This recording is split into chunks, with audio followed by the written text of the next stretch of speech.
Assalamualaikum warahmatullahi wabarakatuh. Alhamdulillahirabbil alamin. Allahumma shalli ala Muhammad wa ala ali Muhammad. Apa kabar teman-teman semuanya? Bertemu lagi dengan saya di channel Mahkota Hati. Seperti biasa ya, saya tetap berdoa kepada Allah Subhanahu wa taala semoga hidup kita berkah, hidup kita berlimpah, Allah lunaskan hutang kita, Allah angkat kesulitan hidup kita, Allah muliakan hidup kita, Allah berikan kesehatan untuk kita. Tapi yang paling penting teman-teman semuanya ya, jangan lupa semoga Allah ampuni semua dosa-dosa kita ya. Karena insya Allah ketika Allah sudah ampuni, semua masalah kita itu akan dibereskan oleh Allah Subhanahu wa taala. Maka ketika berdoa, selain meminta apa yang kita inginkan, mintalah ampunan Allah. Ya teman-teman semuanya, jangan lupa bersyukur, tetap selalu saya ingatkan, karena bersyukur itu adalah salah satu kunci untuk kita menjadi orang yang berlimpah. Kalau teman-teman ingin menjadi orang yang berlimpah, maka salah satu syaratnya adalah harus banyak bersyukur. Alhamdulillah ya Allah, hidupku berkah. Alhamdulillah ya Allah, hutangku lunas. Alhamdulillah ya Allah, hutangku 1 miliar lunas. Harus begitu, walaupun faktanya berbeda. Makin kita sering mengucapkan kalimat-kalimat positif, doa-doa yang positif, walau faktanya berbeda, percaya deh, itu pasti akan terjadi.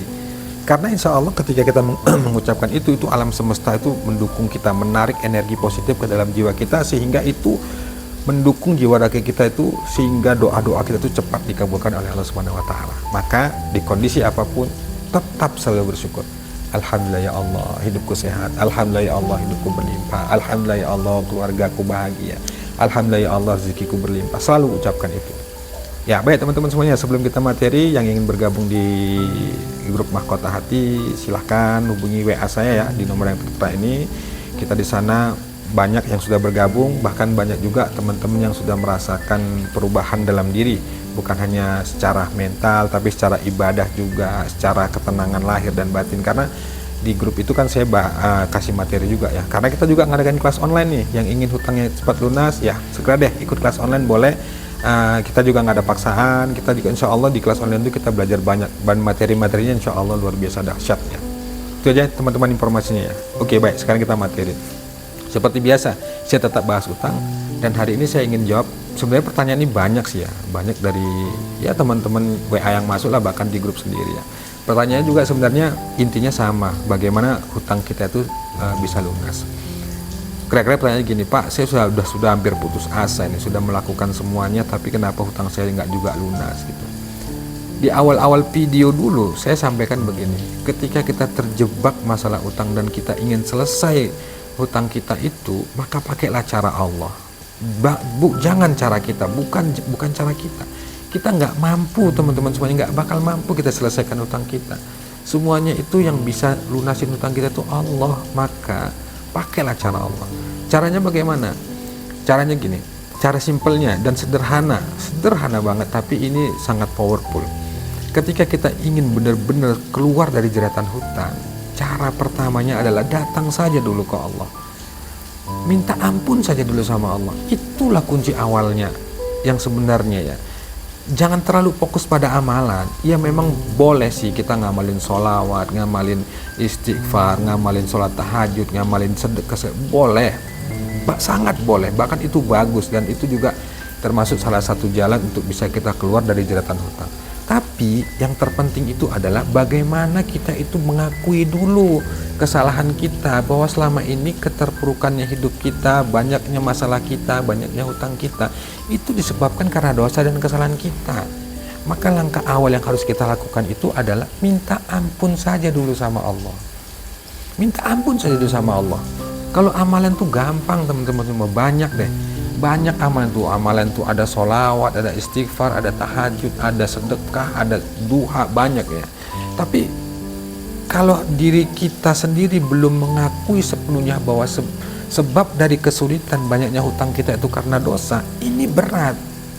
Kenapa? Yang timbul nanti itu pemaksaan. Maksudnya begini, kita beribadah, beramal itu jadi memaksa Allah, harus ya Allah kenapa sih nggak dikabulin, udah ngamalin tahajud sudah, jadi begitu. Tapi kalau kita awalnya itu melangkahnya itu dengan minta ampun ke Allah, datang ke Allah, kita akui kesalahan kita, insya Allah yang timbul dalam hati dan pikiran kita itu adalah rasa terima, ikhlas, ridho. Makanya kunci dari terbukanya, hadirnya keajaiban Allah itu terletak pada hati kita. kita terima, kita ikhlas, kita ridho, kita yakin, kita pasrah ke Allah, itulah yang membuka jalan atas pertolongan Allah dari kesulitan kita. Kan banyak tuh teman-teman itu yang WA ke saya, Pak, saya udah lakuin semua apa yang Bapak perintahkan, sudah tahajud, sudah sholawat 30.000, sudah sedekah, sudah duha, sudah ngamalkan ibadah-ibadah yang seperti disampaikan, tapi kok belum ada juga keajaiban, belum juga ada pertolongan, belum ada juga solusi ya, untuk bisa menyelesaikan masalah yang hutang yang saya hadapi. Itu kuncinya.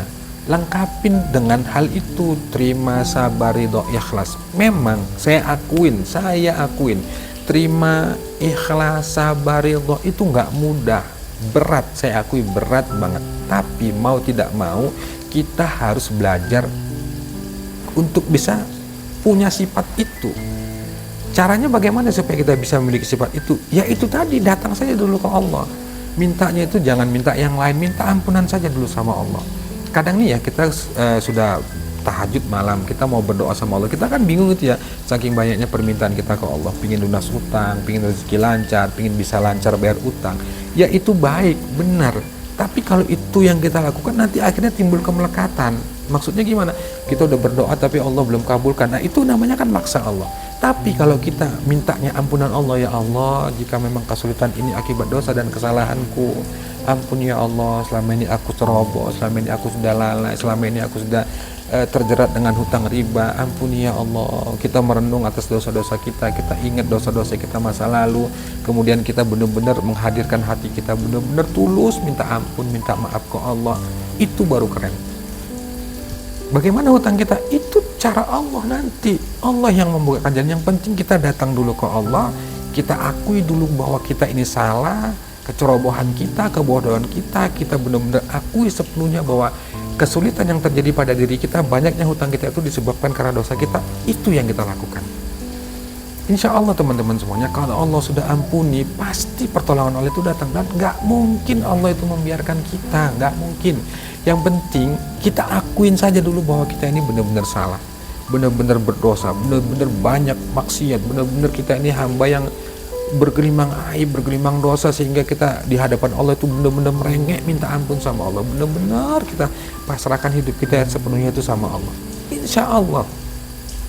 Insya Allah keajaiban itu pasti akan kita temukan, pertolongan Allah itu pasti datang. Itu tadi pasrah, yakin, ridho dengan segala ketetapan apapun gitu. Jadi dengan itu kita latih terus, amalan kita sederhana pun insya Allah pertolongan Allah pasti datang. Dan percaya deh, ikhtiar langit yang kita lakukan insya Allah berhasil. Cuman itu tadi, kita harus sabar, kemudian kita juga harus benar-benar kuatkan mental, jangan tergesa-gesa. Kata Rasulullah itu kan, Allah itu mengabulkan semua doa hambanya selagi dia tidak terburu-buru. Maka jangan terburu-buru untuk menunggu pertolongan Allah. Nikmati saja prosesnya dan yakinilah bahwa sesulit apapun kondisi kita, seterpuruk apapun hidup kita, sebanyak apapun masalah kita, beban hidup kita, percaya deh, Allah sudah ukur semuanya itu. Gak mungkin Allah kasih ujian, kasih masalah di luar dari batas kemampuan kita. Itu gak mungkin teman-teman semuanya. Itu yang harus ditanamkan dalam pikiran kita, bahwa kalau hari ini kita sedang terpuruk, sedang sulit, sedang diancam, sedang diteror, sedang dimaki, sedang dipaksa harus bayar utang, tapi kita nggak punya uang, percaya deh, pasti kita kuat. Bagaimana supaya kita kuat? Ya harus kuatkan juga ibadah kita ke Allah. Benar-benar harus kita latih jiwa raga kita ini, kita paksa badan kita ini untuk benar-benar mengabdi secara totalitas ke Allah.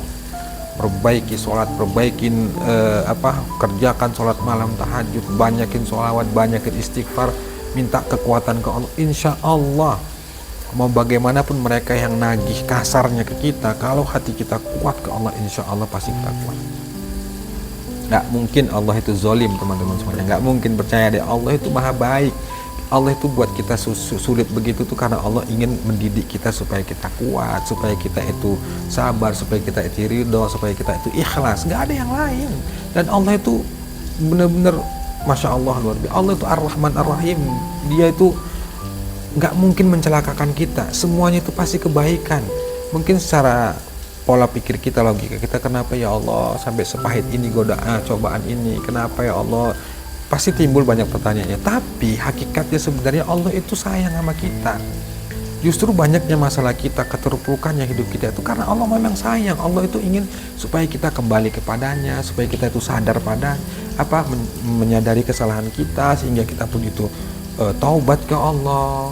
Itu teman-teman semuanya. Jadi kalau hari ini sedang terpuruk, kebingungan karena hutang, saya sarankan tetap kuat, tetap baik sangka, percayalah Allah pasti berikan yang terbaik, dan Allah sudah siapkan kado terindah buat kita. Intinya sabar saja, nikmatin saja. Iya, dengan segala tangisan, capek ya, pusing, penat karena tiap hari ditagih. Tapi mau nggak mau kita harus memacu diri kita, menyemangati diri kita. Insya Allah kuat, insya Allah kuat, insya Allah bisa, insya Allah selesai. Harus begitu tiap hari, karena semuanya butuh proses. Nggak ada yang instan, semuanya itu butuh proses teman-teman. Dan ingat, ketika kita beribadah kepada Allah, sesungguhnya Allah itu menginginkan supaya hati kita itu menerima, sabar, ridho, ikhlas. Maka pelan-pelan ajak diri kita ini untuk benar-benar mengakuin bahwa kesulitan kita, banyaknya hutang kita itu karena dosa kita, nggak ada yang lain. Jadi kalau solusi itu udah ranahnya Allah, bukan ranah kita lagi deh. Makin kita paksain diri cari solusi itu nggak ketemu, maka cari saja Allah dulu. Cari saja Allah dulu, biarkan Allah yang menuntun kita, biarkan Allah yang menggerakkan hati dan pikiran kita. Allah bukakan jalan untuk kita dengan cara-caranya. Fokus kita terus saja ibadah. Silahkan mau berikhtiar, mau bekerja, kemudian mau berdagang sebagai ikhtiar dunia kita, silakan, nggak dilarang. Tapi ingat, nomor satukanlah Allah. Artinya benar-benarlah latih jiwa dan raga kita ini untuk benar-benar seutuhnya memohon pertolongan ke Allah atas apa yang kita rasakan hari ini. Kita sedang terpuruk karena utang, benar-benar kita berharap hanya Allah yang bisa menyelesaikan itu semua, nggak ada yang lain. Karena Allah ingin kita sadar dan kembali padanya. Jadi bukan Allah itu zalim, teman-teman semuanya. Itu aja teman-teman semuanya, tetap semangat ya. Jadi jawaban saya adalah cari saja Allah dulu, temui Allah, minta ampun ke Allah, insya Allah semuanya akan dibereskan oleh Allah Subhanahu Wa Taala. Baik teman-teman, itu aja. Assalamualaikum warahmatullahi wabarakatuh.